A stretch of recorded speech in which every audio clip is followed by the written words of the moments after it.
Hello from North Carolina.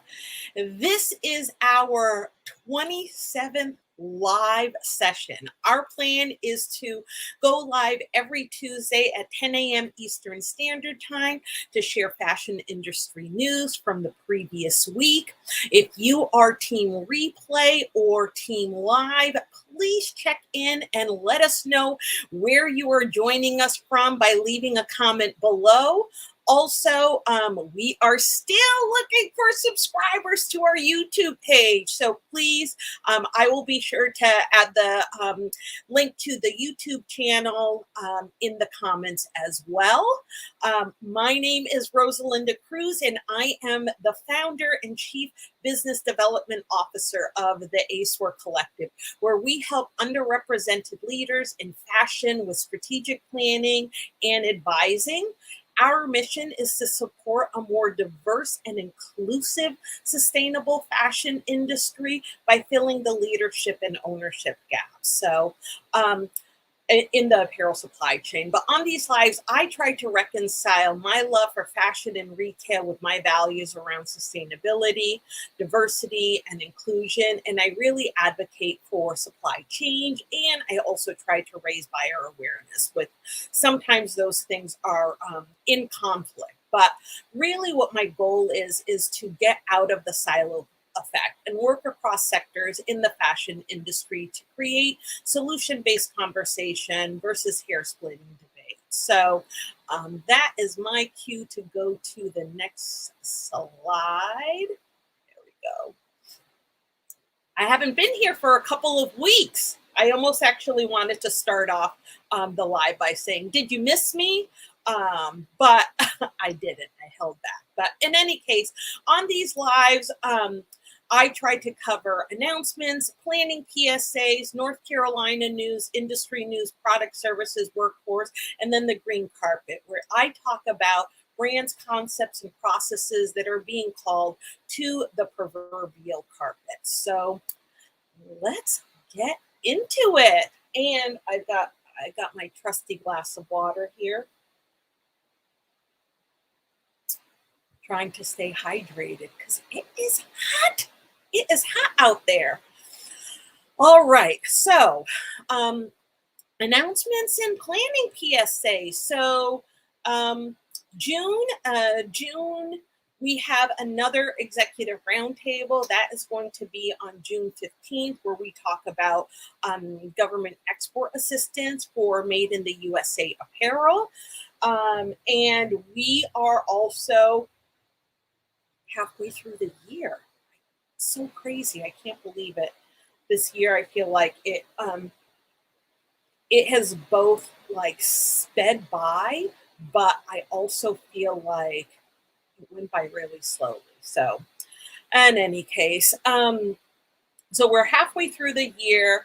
From a planning cadence perspective, in May, the focus was really on refining your Q3 strategy, which is July, August, and September, and also getting ready for the spring-summer 2023 market, which happens in September. So in June, really what you should be doing is batch creating your content for Q3. Also reviewing your Q4 strategy. So I will go into that deeper through my social media posts and also in my newsletters, which I'm going to be sending one out fairly soon. And also in terms of my posts, I also do a post called In the Coming Weeks, where I cover sort of what's happening in the industry in the coming weeks. And the other thing that I wanted to mention too is that last week I didn't do my live, but I was live with Cynthia Zenti, and I was a little bouncy in that interview because I was just so excited to be connecting in with her and also to be sharing my experience and how I was able to take my corporate experience and help that sort of fuel my work as an entrepreneur and also serve my clients. So please check that out if you haven't seen it. In North Carolina news, so I'm going to take another sip of my water because I don't know what it is. When I start talking, my mouth gets so freaking dry. I think somebody actually told me that a good trick for that is to put a little lemon in your water. So I don't have any lemons for now, but I will be sure to add some so I'm not sipping from my water all the time. In any case, North Carolina news. The last couple of weeks, I haven't been doing my live, but I was in community. So I was hanging out with people, doing a lot of face to face meeting, and I was totally energized. But I think that the most important thing that I want to emphasize here is just the power of community and also how generous the community is in North Carolina. I feel like I have been lucky to connect in with some really, really passionate and amazing people who are generous with their knowledge here. So, couple weeks ago, we got to go to Raleigh and link up with Johnny Hackett Jr. from Black Dollar Inc. and also Black Friday Market. But we got to not only visit the Black Friday Market space, but also visit the factory, which is their newest venture. It's a co-working and co-manufacturing space. So that was really exciting to just hear from him how the business has evolved, how they are serving the community, and it was just absolutely amazing. So, also got to spend some time at NC State at the Wilson School of Textiles with Dr. Andre West, who is a fellow board member with Redress Raleigh, and we got to spend some time with him. Again, a wealth of information, super, super generous, so knowledgeable. And also, we got to take a trip out west.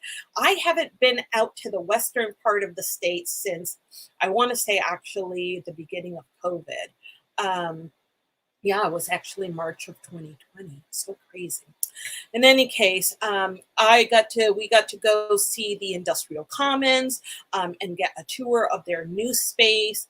I got to see a lot of great faces from Material Returns and the Carolina Textile District.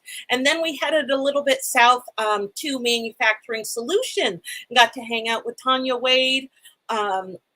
And get a speedy tour of Manufacturing Solution and all of the great work that they are doing there. So that is it for North Carolina news.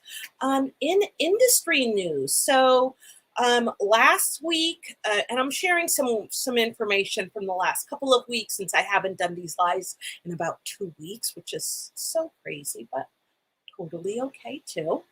But last week, the Circular Design Summit was held in New York, and really this was it was a 2-day event, a very intimate gathering with folks from the industry, really to come together and share and learn and grow and collaborate. So that was something that happened last week. Also, another announcement that came out, I'm not sure if many people heard about this, and I do think that it is related to fashion industry news, given the environmental impact that the fashion industry has. But the Department of Health and Human Services on Tuesday actually announced an Office of Environmental Justice. So the OEJ, right, is going to be a department within the Department of Health and Human Services. And that department is going to address climate-related health issues, particularly impacting poor and marginalized Americans. So that is that. Also, I think I've talked about this before, but I'm going to keep talking about it because the work still isn't done. But a few weeks ago, the Fabric Act was introduced. It is a new bill that was introduced in Congress by Senator Kristen Gillibrand. So the Fabric Act stands for Fashioning Accountability and Building Real Institutional Change. And its purpose is incentivize and accelerate domestic apparel manufacturing, right? And also implement some new workplace protections to really cement the US as a global leader in responsible apparel production. So, like I said, that bill was introduced a few weeks ago. You can go to their website, and I will be sure to also drop that in the comments. There is a lot of things that you can do to support that, like sending letters to your senator. Also, if you are a business in the textile or apparel space, we are still looking for people to endorse and support that bill. So please don't hesitate to reach out. And that is it for product. For industry news. In product news, not much here, but one of the things that I actually wanted to talk about is for those who are new in the apparel space, I think that they are also often very surprised by how far ahead we are working on seasons and how we are juggling multiple seasons at once. So, in the last month or so, various color forecasts have come out specifically for a spring summer 2024 season. And I got to sit in on a workshop about the 2024 color forecast. And one of the things that I found interesting is sort of the influence that, well, there's going to be a huge digital influence, and that neon green isn't going away. And they talk through all the variations and why it still feels relevant. But they also talked about the role that gender neutral colors are actually going to play in that color palette. I think that we are seeing a lot more shift in the industry to having colors that are more gender neutral.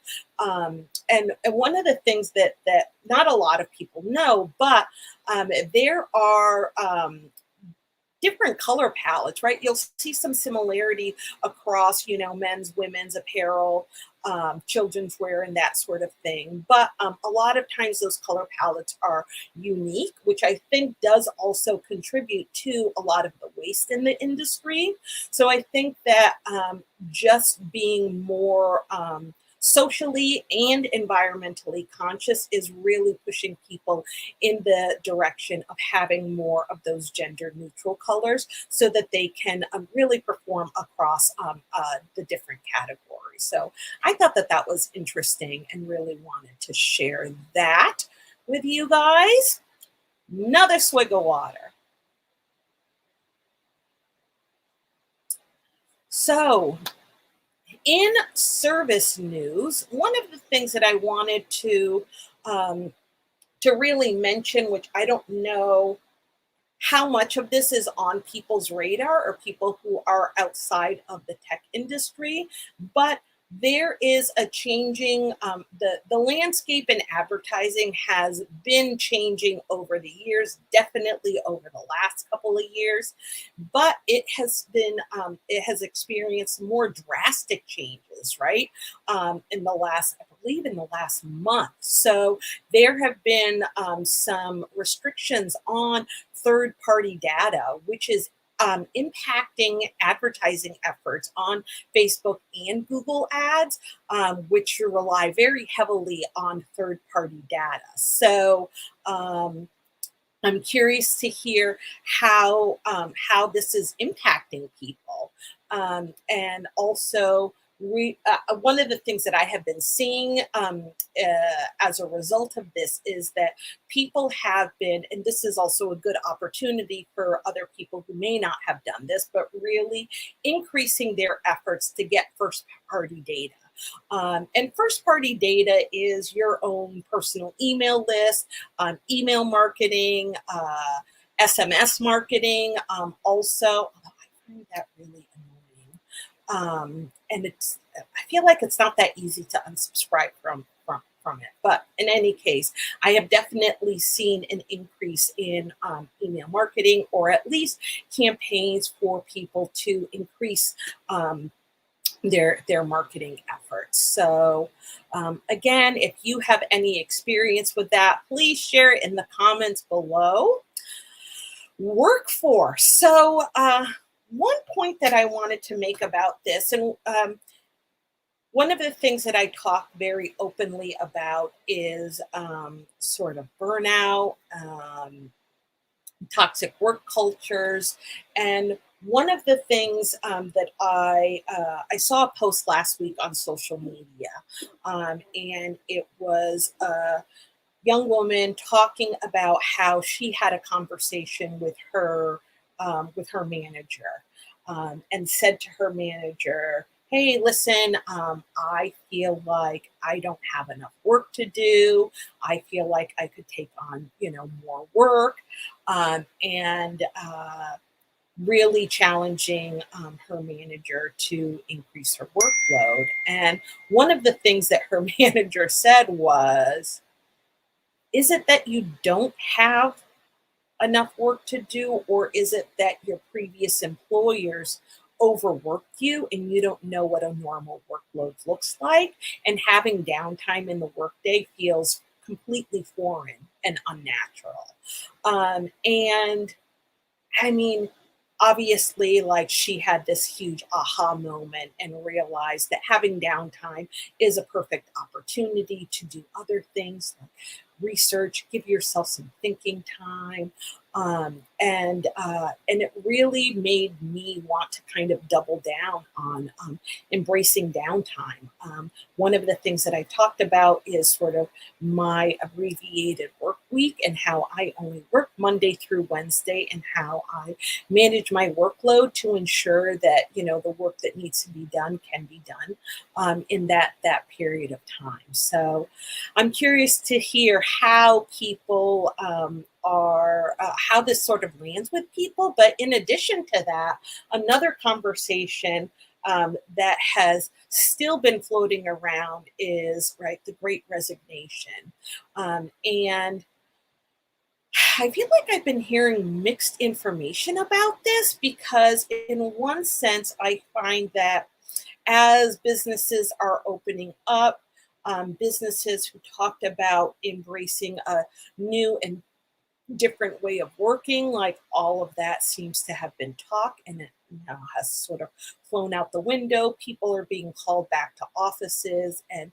finding themselves back in um, a similar work situation as they were in or prior to the pandemic. So, and then there's also this buzz about the economy, and how there are going to be some great layoffs happening. So I'm curious to see how this can be either um, empowering, or to either if employees are still feeling empowered to kind of like hold on to those newly found beliefs around how they want their work environment to be, if people are still leaving their jobs in the same numbers that they were before. So I'm kind of curious to see that, and I'm actually probably going to look into to getting some statistics around that, because I'm really, really, really interested in that. So, and here we are at the green carpet. Just had to peek out my window for a bit there. All right. So, the green carpet is where I talk about brands, concepts, and processes that are being called to the proverbial carpet, right? There are no shortage of ethical dilemmas in the fashion industry. There's a whole lot of siloed discussion and infighting from farmers, manufacturers, vendors, academia, brands, journalists, and activists, right? So, and a whole lot of gatekeepers, lots of freaking gatekeepers. It can be pretty intense and also a little contentious, but really what I want this to be is an invitation to have a conversation, right? I think that I want to make sure that I am listening for understanding and really open to dialogue around some of these issues, right? Um, I personally have been in the industry for over 30 years. I know that I don't know everything. I'm still learning every day. I think that that learning piece is what keeps me excited and in the industry. Um, but I like I said, I this is going to be a new practice for me. I feel like I've been doing it for a couple of months, and it still feels a little clumsy. But I am going to be practicing calling people in versus calling people out. So again, bear with me, and I will try to again correct myself because old habits die hard, right? But yeah, I think that's it. What do I want to say? So today I'm not going to go into this too much, um, but this is something that has been talked about a lot in the last, definitely in the last year, but certainly since 2020, there has been a lot of conversation about reshoring and nearshoring, especially as we know that China has had such a strong hold on many markets, but definitely the apparel market. Um, and as we started to see impact on the supply chain, delays in ports, and those sort of things, that obviously has had a drastic impact on the industry. And one of the shifts that people have been talking about in the industry is how people are moving to reshoring and nearshoring. So their emphasis is really not going to be so much on profitability, although we know that, in apparel, we are working with, and in retail, very, very thin margins.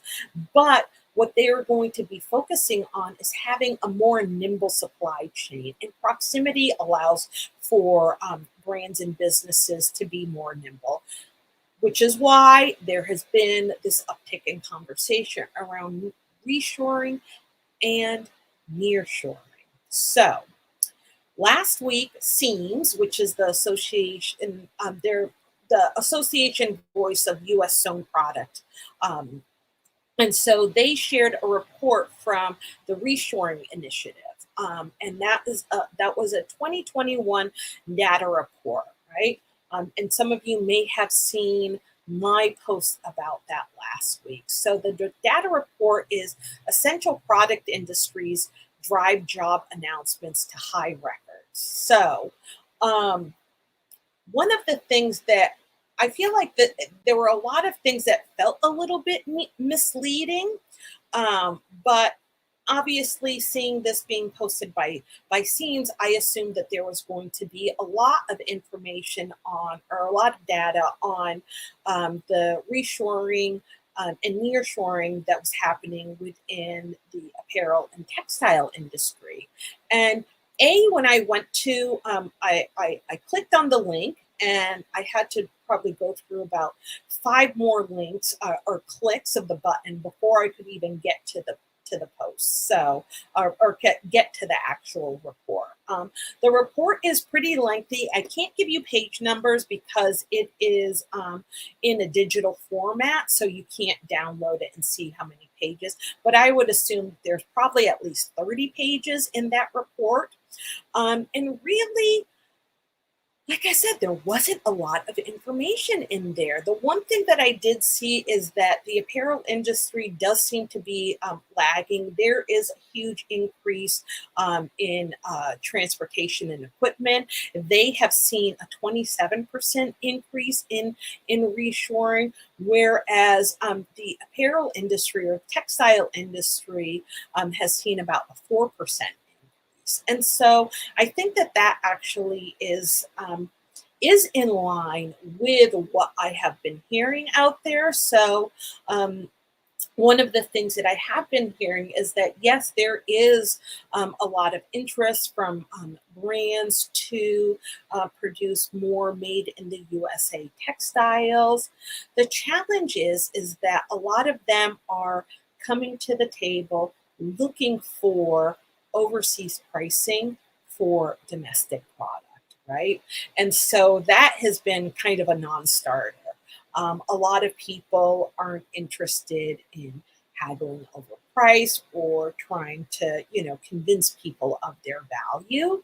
So there hasn't been, as great of an increase for domestic made in the USA product. There has been probably more of an increase in nearshoring, where production has definitely increased in North America, Central America.